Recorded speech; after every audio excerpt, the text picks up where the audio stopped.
क्या धुरंधर सच में एक पॉलिटिकली बैक्ड प्रोपेगेंडा मूवी है? Dhurandhar 1 was a massive success and 200 crores earned by this film in the first week itself. Iqtidar has officially joined the creme de la creme of Indian filmmakers.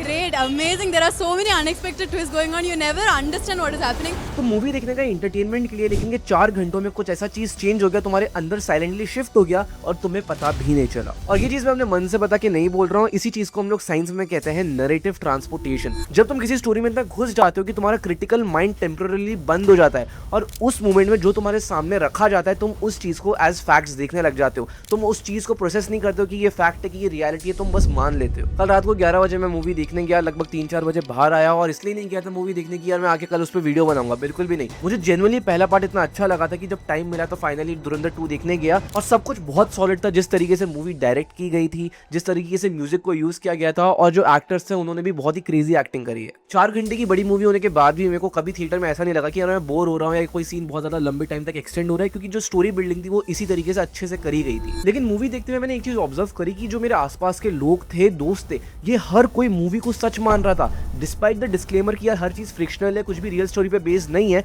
तब भी हर कोई मान रहा था कि ये सारी चीजें सच में हुई होगी। और अगर तुम सोचो कि यार इस सर पे तुम्हें क्यों फर्क पड़ता है, क्यों फर्क पड़ना चाहिए, तो बिल्कुल फर्क पड़ना चाहिए, क्योंकि ये मूवी में इतना पावर है कि ये लोगों का डिसीजन बदल दे, उनका वोटिंग डिसीजन बदल दे, और बाद में यही लोग देश की सरकार चूज करेंगे। तो मेरा भी एक वोट है, इनका भी एक वोट है, इसलिए ये मूवी बहुत मायने रखती है कि ये बाकी लोगों का डिसीजन कैसे इन्फ्लुएंस कर रही है। मैं आज तुम्हें ये बोलने नहीं आया हूँ कि ये मूवी फंडेड बाय बीजेपी है या उनका एक प्रोपेगेंडा फैलाने का तरीका है। मैं तुम्हें ये दिखाने आया हूँ कैसे एक नॉर्मल इंसान जो सिर्फ मूवी देखने गया था, उसका माइंडसेट एक्जैक्टली चेंज हो जाता है सिर्फ 4 घंटे में, सेकंड बाय सेकंड। जो चीजें गवर्नमेंट इतने सालों से नहीं कर पाई, जो नैरेटिव इतने सालों से सेट नहीं हो पाया, वो एक 4 घंटे की मूवी ने सेट कर दिया। बताता हूँ कैसे। ऑल्सो भी इस वीडियो में काफी सारे स्पॉयलर्स आने वाले हैं, तो अगर तुमने मूवी ऑलरेडी नहीं देखी है तो पहले देख के आ जाओ, और अगर ऑलरेडी देख लिया तो तुम आगे कंटिन्यू कर सकते हो।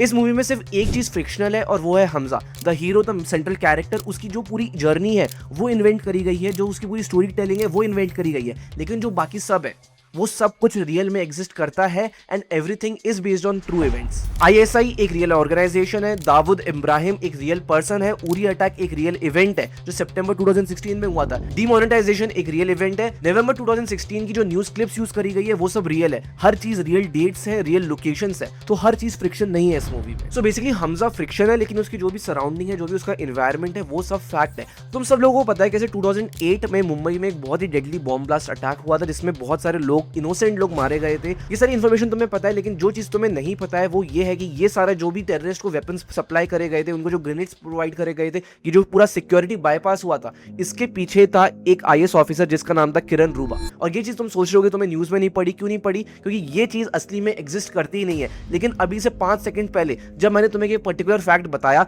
तुम में से 99% लोगों ने इस चीज को मान लिया होगा कि यार ये जो ऑफिसर है, आईएएस ऑफिसर है किरण रूबा, इन्हीं ने शायद ये सारी चीजें करी होगी। लेकिन तुमने ये माना क्यों? इसका मेन रीजन ये था क्योंकि तुम्हें एक मैंने फैक्ट के साथ एक फ्रिक्शन पढ़ के सुनाया। इसलिए तुम्हारा दिमाग जब भी एक फ्रिक्शन और फैक्ट को साथ में सुनता है, वो दोनों को मर्ज कर देता है ना चाहते हुए भी। और कहीं ना कहीं यही धुरंधर मूवी का कोर मैकेनिक्स है। हमजा जो एक फ्रिक्शनल कैरेक्टर था, वो रियल इवेंट्स के बीच में प्रेजेंट था। ये रियल इवेंट्स इतने स्ट्रॉन्ग है लोगों की मेमोरीज में है कि सब लोग भूल जाते हैं कि यार हमजा भी एक फेक कैरेक्टर है, एक फ्रिक्शनल कैरेक्टर है। लोगों को इवेंचुअली ये पूरी स्टोरी और ये पूरा इवेंट सच लगने लगता है। मूवी के शुरू में ही हमें एक 5 मिनट्स का डिस्क्लेमर सिर्फ दिखाया नहीं जाता, बल्कि एक पढ़ के सुनाया जाता है कि सब कुछ फ्रिक्शनल है, ये सब का रियल लाइफ से कोई कनेक्शन नहीं है। लेकिन तब भी साइकोलॉजिकली ये डिस्क्लेमर हम लोगों के लिए कोई वैल्यू नहीं रखता। अब हम बात करते हैं उन सीन्स की जो एग्जैक्टली पोटेंशियल रखते हैं लोगों का डिसीजन और माइंडसेट इमीडिएटली इन्फ्लुएंस करने की। लगभग मूवी में 1 घंटा 10-11 मिनट के आसपास एक सीन आता है जिसके अंदर दिखाया जाता है कि कैसे पीएम मोदी अपनी प्लेज ले रहे हैं और कैसे उनकी गवर्नमेंट अब पावर में आ चुकी है। दूसरी तरफ इमीडिएटली ये सीन दिखाया जाता है कैसे पाकिस्तान में बैठे हुए कुछ आईएसआई ऑफिसर्स दुखी हैं। उनके मुंह से ये डायलॉग निकलता है कि कैसे हम लोगों ने अभी तक कॉलेज को, स्कूल्स को और इतनी सारी चीजों को फंड किया, लेकिन उसके बाद भी हमारी पसंद की गवर्नमेंट नहीं आई। अब जब तुम इसके बारे में सोचोगे तो लोग भूल जाएंगे कि एक फ्रिक्शनल इवेंट था, डिस्क्लेमर दिया गया था, लेकिन तब जब न्यूज क्लिप असली यूज करी गई तो लोगों को लगेगा कि हाँ यार ये सच में हुआ है। इस सीन के थ्रू ये दिखाया जा रहा है कैसे अभी तक जो गवर्नमेंट पावर में थी वो आईएसआई की फेवर्ड गवर्नमेंट थी, और अब जो गवर्नमेंट आ गई है जो कि बीजेपी है, वो आईएसआई की फेवर में नहीं है। इससे एक इनडायरेक्टली बिना बोले एक पर्सपेक्टिव सेट किया जाता है कि कौन सी गवर्नमेंट पाकिस्तान के साथ मिली हुई है और कौन सी नहीं। नहीं। अब ऑब्वियसली इसका ना कोई एविडेंस है, ना कोई डॉक्यूमेंट है, ना कोई वेरीफाइड रिपोर्ट है, लेकिन जब एक लेमैन जाता है हॉल में, वो अपना दिमाग नहीं चलाता है, वो मूवी को एक मूवी की तरह नहीं देखने लग जाता है, वो इसको एक फैक्ट की तरफ एसोसिएट करने लग जाता है। अब जब वो थिएटर के बाहर निकलेगा उसको अभी तक ऐसा लगेगा कि यार 2014 से पहले जो भी गवर्नमेंट थी वो आईएसआई की फेवर्ड गवर्नमेंट थी, और जो बीजेपी गवर्नमेंट आई है 2014 के बाद वो एक ऐसी गवर्नमेंट है which is not preferred bye ISI. अब हम उस नैरेटिव की बात करते हैं जिसको आज तक गवर्नमेंट 10 साल में जस्टिफाई नहीं कर पाई थी, लेकिन एक मूवी के 30 सेकंड्स के सीन ने उस पर्टिकुलर चीज को, उस पर्टिकुलर पॉलिसी को जस्टिफाई कर दिया। मूवी के अंदर कुछ बैक टू बैक सीन्स दिखाए जाते हैं, जैसे उरी अटैक जो सितंबर 2016 में हुआ था, और फिर आता है डिमोनेटाइजेशन का एंगल, और इसी में एक पूरा नया एंगल सेट कर दिया जाता है। बताता हूं कैसे। सो कॉन्टेक्स्ट के लिए बेसिकली सीन ऐसा बनाया जाता है, ऐसा दिखाते हैं कि जो आईएसआई है, जो पाकिस्तान के लोग हैं, वो बेसिकली 60,000 करोड़ इंडिया में लाने वाले हैं नेपाल के थ्रू। इसका रीजन क्या है? वो बेसिकली चाहते हैं कि ये सारा पैसा यूज करा जाए यूपी इलेक्शन जीतने के लिए, और इसलिए वो 60,000 करोड़ की रकम इंडिया ला रहे हैं, जिससे वो अपने जो पॉलिटिकल ग्रुप्स हैं लोगों को इन्फ्लुएंस कर पाए, लोगों के वोट खरीद पाए। और जब आईएसआई ये सारा डिस्कशन कर रही होती है, हमजा वहीं पे बैठा होता है, और हमजा यही इंटेल इंडियन गवर्नमेंट को दे देता है। और फिर इसके बाद सीधा एक सीन आता है जिसमें दिखाया जा रहा होता है कैसे मोदी जी स्पीच दे रहे हैं और अनाउंस कर रहे हैं डीमोनेटाइजेशन, कैसे 500 और 1000 के नोट अब बंद हो जाएंगे। फिर इमीडिएटली दिखाया जाता है कैसे आईएसआई और पाकिस्तान का जो पूरा प्लान था यूपी इलेक्शंस जीतने का, यूपी इलेक्शंस को रिग करने का, वो फेल हो गया है। वो बोलते हैं कैसे एक चाय वाला घुस के उनका पूरा प्लान की बैंड बजा रहा है और ये सब। लेकिन तुम एक चीज समझने की कोशिश करो, इमीडिएटली इतने सालों से डिबेट चली जा रही थी कि जो डिमोनेटाइजेशन था वो एक फेलियर मूवमेंट था, अच्छा नहीं था।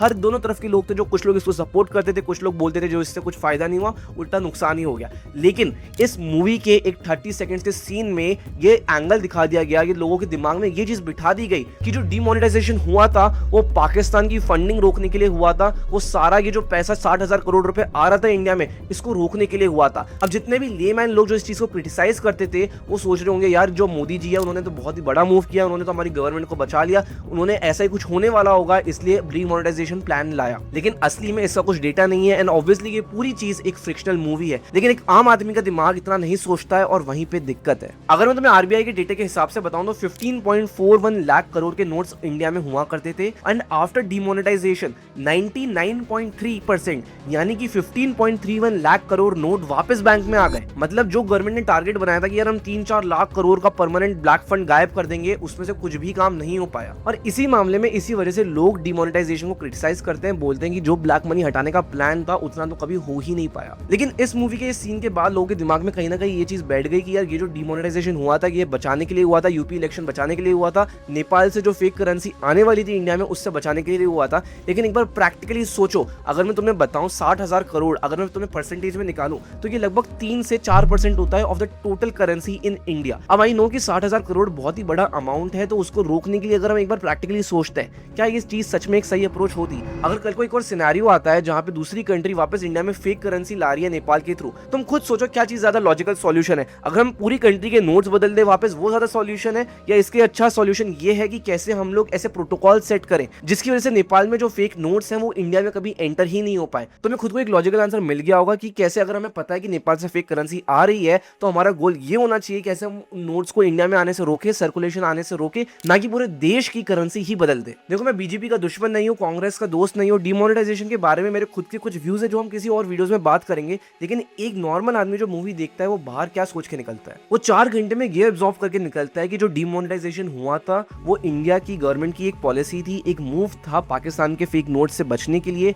अभी तक 2014 से पहले जो गवर्नमेंट थी वो कहीं ना कहीं एक फेवर्ड गवर्नमेंट थी बाय आईएसआई। किसी ने कुछ भी डायरेक्टली नहीं कहा, लेकिन उसके बाद भी लोगों के दिमाग में काफी कुछ चीजें ऑटोमेटिकली साइलेंटली बैठ गई। देखो मेरे को बीजेपी से कोई प्रॉब्लम नहीं है, प्रॉब्लम प्रोपोगेंडा से भी नहीं है। प्रॉब्लम ये है कि ये इतना पावरफुल सिनेमैटिक एक्सपीरियंस है जो लोगों की क्रिटिकल थिंकिंग सस्पेंड करने की पावर रखता है, और ये 4 घंटों की विंडो में जो भी लोगों के दिमाग में डाला जाता है वो कहीं ना कहीं उनके दिमाग में एक सीड बन जाता है। वो जो बंदा जो मेरे साथ बैठा था, मेरे साथ मूवी देखने आया था, वो हर चीज सच मान रहा था, वो एक्साइटेड था। उसके पास भी एक वोट है, मेरे पास भी एक वोट है, और हम दोनों की वोटिंग पावर एग्जैक्टली इक्वल है। दिक्कत बस इस चीज से है कैसे लोग मूवी देख के उसको एक रियल स्टोरी की तरह मान ले रहे हैं। तो अब मैं क्या ये बोल रहा हूँ कि मूवी मत देख के आओ, तो ऐसा बिल्कुल नहीं है। मूवी देखो यार, जेन्युइनली अच्छी मूवी है, एंजॉय करो, तालियां बजाओ। लेकिन अगर तुम्हें मूवी देख के लगता है यार ये चीज तो फैक्ट है, तो उसको एक बार बस सर्च कर लेना और खुद की रिसर्च कर लेना। आज ये वीडियो बनाने का पर्पस बस ये था कि जब फैक्ट्स और फ्रिक्शन साथ में मिल जाते हैं ना, वो कितनी पावर रखते हैं और कैसे वो चीज तुम्हारा डिसीजन इन्फ्लुएंस कर सकती है। जब तुम्हें पता रहेगा कि ये चीज से तुम्हारा डिसीजन इन्फ्लुएंस हो सकता है, तब हो सकता है कि तुम उस पर्टिकुलर चीज से कम इन्फ्लुएंस हो और तुम एक इन्फॉर्म डिसीजन ले पाओ अपने फ्यूचर में। अगर इस वीडियो को देख के तुम्हारे दिमाग में भी एक नया सवाल उठाओ तो इस वीडियो का काम सक्सेसफुल हो गया है। अगर तुम्हें ऐसा ही डीप एनालिसिस चाहिए तो मुझे सब्सक्राइब कर लेना and I will bring such content out for you. अगर तुम डिसएग्री करते हो तो परफेक्ट है, कमेंट में फैक्ट्स के साथ आओ, और अगर अग्री करते हो तो इसको शेयर करो और ये कॉन्वर्सेशन अपने दोस्तों के साथ जारी रखो। I hope you enjoyed watching this video. This was Arpit Sharma. Thank you so much for watching.